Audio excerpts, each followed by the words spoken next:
2 videos in one day, you're welcome, YouTube. Let's do this. Blue Jays win 3-1 in the first of a quick 2-game series in Tampa Bay against the Rays. Kevin Gausman is a stud. 8 shutout innings of one-hit ball, striking out 10, looking nigh unhittable. His first inning was a little bit dicey. He had to kind of like massage his way through that one, but after that, it was lights out for the Rays. They couldn't touch him at all. Spotting his fastball wherever he wanted to, they couldn't catch up to his splitter, and they swung over the top of it every single time. He was right on the corners, right on the black, enough that as the game went along, Alejandro Kirk, who had a great game of framing, by the way, was able to start moving his glove just a little bit out, just a little bit out. So now at the end of the game, Kevin is starting to get calls an inch or 2 inches off the outside part of the plate where absolutely no one can hit it. If I was a Rays fan, I would have been pretty frustrated by that. But as a Jays fan, whoo-hoo, Nelly. This evened his pitching record at 8-8, which just goes to show how ridiculous a pitching record is, because Kevin Gausman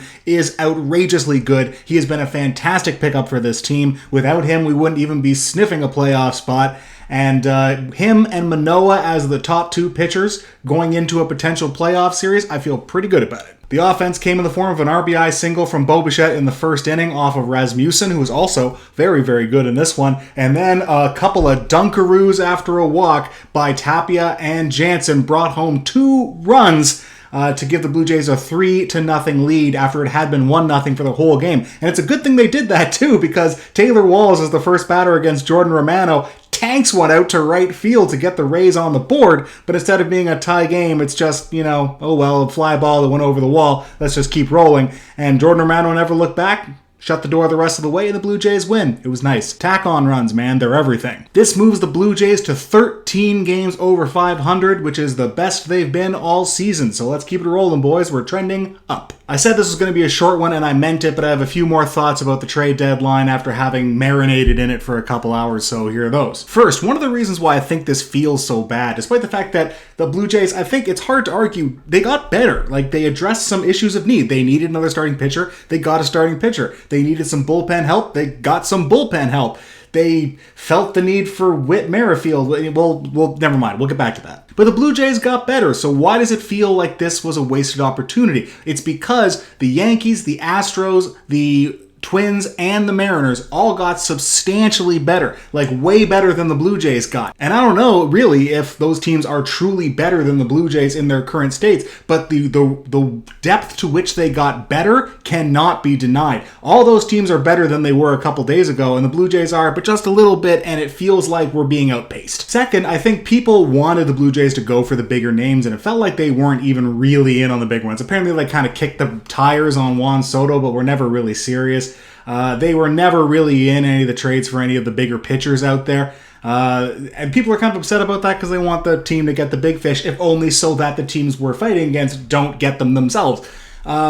But there is something to consider here, which is the fact that the Blue Jays are not going to win the division. They're not. There's only so many things you can accomplish in the regular season. The most important one being winning your division and having home field in the first round bye. If you can get both those things, you have accomplished the most you can accomplish in the regular season. But it looks like the Yankees have that sewn up. They're 12 games up. There's really no way the Blue Jays can take that. If the Blue Jays are going to take the division, it's going to be because the Yankees gave it up, not because the Blue Jays took it. And the Yankees collapsing isn't very likely. They're very deep and very good. If some of their guys start to play very poorly, they have other guys that they can just plug right in and roll right along. I just don't see it happening. So we need to stop thinking about that. Which means that the only thing that the Blue Jays can accomplish is home field in the first round of the playoffs, meaning being the first wild card, which the Blue Jays are. They currently are the first wild card and have a half-decent lead at being the first wild card. So it's really only so much you can do there. So if fans are crying foul because the Blue Jays didn't go and get the big fish so that they could finish a little bit closer to the Yankees, you might want to reassess that decision-making process, because there is no higher prize for finishing 5 games back of the Yankees instead of finishing 9 back of the Yankees.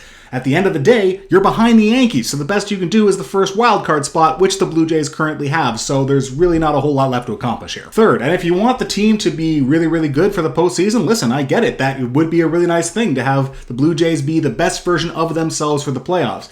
but there's not much that the getting an outside player would do that would be more impactful than the players that are currently on the Blue Jays playing at their best would do. I mean, we still haven't seen Vlad Guerrero Jr. He's been hitting great, don't get me wrong, but his home run power has greatly reduced the last little while because he's focusing more on line drive power using the whole fields, and those are all wonderful, but we haven't seen him have that big, monstrous power surge that can carry the team. If he's saving that for October, no player that the Blue Jays could possibly acquire would be more impactful for their ability to win the World Series than Vlad getting hot in October. That is the thing. And you can say that about Bo, you can say that about Teo, you could probably say that about George Springer. If any of these guys go nuclear at the right time, that is more impactful than getting a third starter in August. So, do you want the team to be better going into the playoffs? Absolutely, but I think the Blue Jays did accomplish their goal of raising their floor. Their ceiling was already pretty high, and I would argue we still haven't really seen it all year. Maybe that 8-game win streak was the closest, but even then, I felt like we weren't really thumping teams the way that we did just a year ago. I think this team still has more to give, and if that more to give arrives in late September, early October, that would be ideal. Thanks. And finally, there's the song that I've been singing this whole time, which is that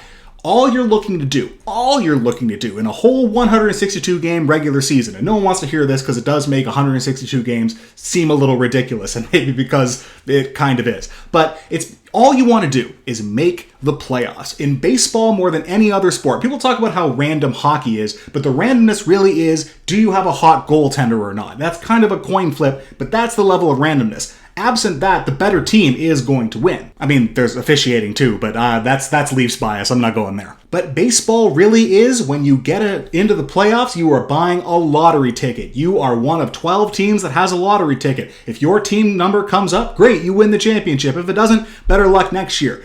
It really kind of is reductive to boil it down to that level, but that's kind of the way it is. I mean, Atlanta, were they the best team to make the playoffs last year? No, and that's even with their full roster. Their best player, Acuna, was on the DL and didn't play a single inning of baseball in the playoffs for them, but they won the whole thing. Meanwhile, the presumptive best team in baseball for the last, ever, the Dodgers, have won one World Series with this current core. Just one. It turns out winning the World Series is really hard. The Astros were the heralded team to be the best one for the next little while, and they seem to continually churn out a great stream of talent every year to replace the players who leave. And then they have like Justin Verlander come back at the age of 39 and be incredible, and they're this great team. They've won one World Series with this current core. Winning the World Series is hard. And one of the reasons why winning the World Series is hard is because you can have the best team ever on paper and it does not matter. You get a lottery ticket, same as 11 other teams. And if your number comes up, great. And if it doesn't, oh well. So the thing is, this Blue Jays team, as currently constituted, hang on,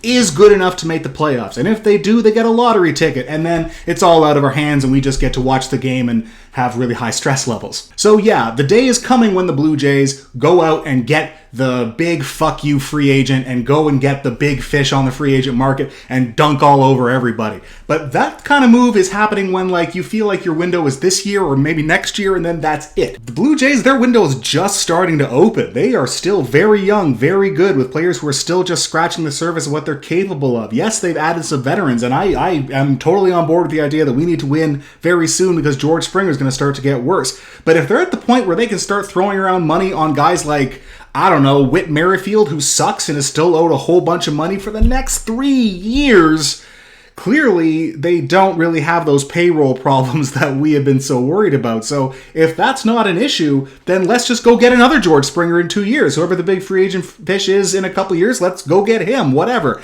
I don't really worry that this team isn't going to have the resources to put them over the top when the time comes. But right now, they don't really need it. The thing they need is Vlad to get hot, and if they do that, they'll be just fine. Okay, that's it for me. Again, thank you very much for watching this video, my second of the day. I hope you watched both of them. If you didn't, go watch the other one. Thank you very much for watching this channel. Like and subscribe, etc. I will see you tomorrow afternoon for the conclusion of this very short 2-game series at the Trop. See you then.